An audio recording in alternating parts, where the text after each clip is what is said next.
Hey, we are going to be reading The Kissing Hand by Audrey Penn.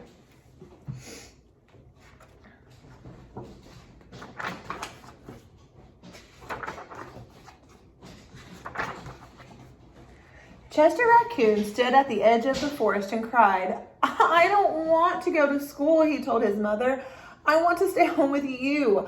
I want to play with my friends and play with my toys and read my books and swing on my swing. Please, may I stay home with you?"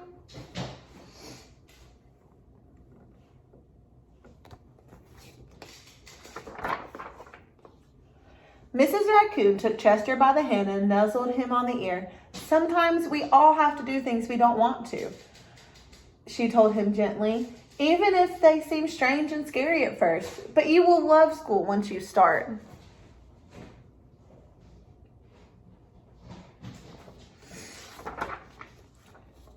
"You'll make new friends and play with new toys, read new books, and swing on new swings.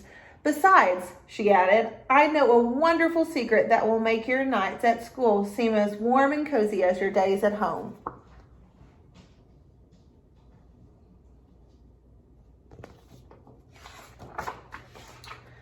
Chester wiped away his tears and looked interested. "A secret? What kind of secret?" "A very old secret," said Mrs. Raccoon. "I learned it from my mother, and she learned it from hers. It's called the kissing hand." "The kissing hand?" asked Chester. "What's that?"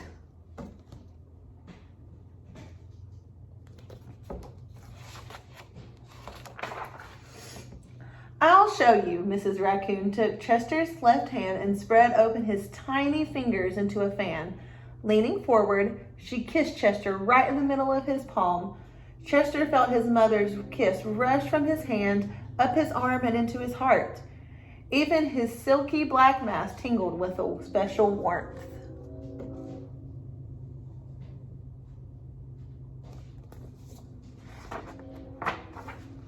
Mrs. Raccoon smiled. "Now," she told Chester, "whenever you feel lonely and need a little loving from home, just press your hand to your cheek and think, 'Mommy loves you, Mommy loves you.'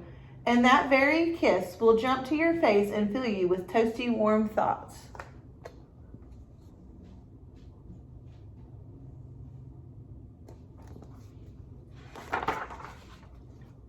She took Chester's hand and carefully wrapped his fingers around the kiss.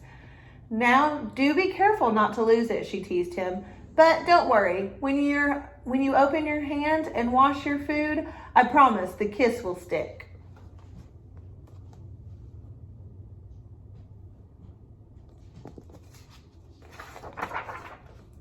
Chester loved his kissing hand. Now he knew his mother's love would go with him wherever he went, even to school.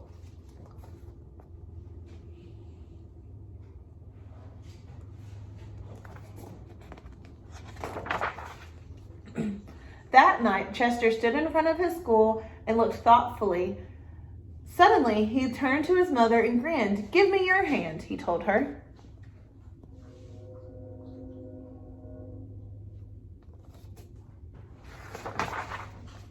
Chester took his mother's hand in his own and unfolded her large, familiar fingers into a fan.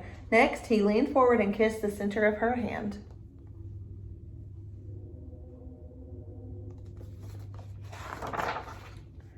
"Now you have a kissing hand too," he told her.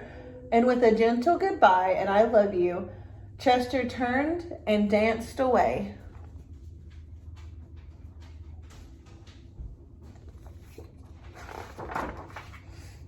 Mrs. Raccoon watched Chester scamper across a tree limb and enter school. And as the hoot owl rang in the new school year, she pressed her left hand to her cheek and smiled. The warmth of Chester's kiss filled her heart with special words. "Chester loves you," it sang. "Chester loves you."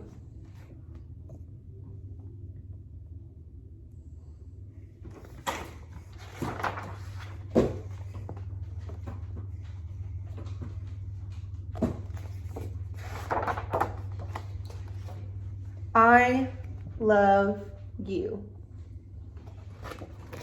Thank you so much for watching.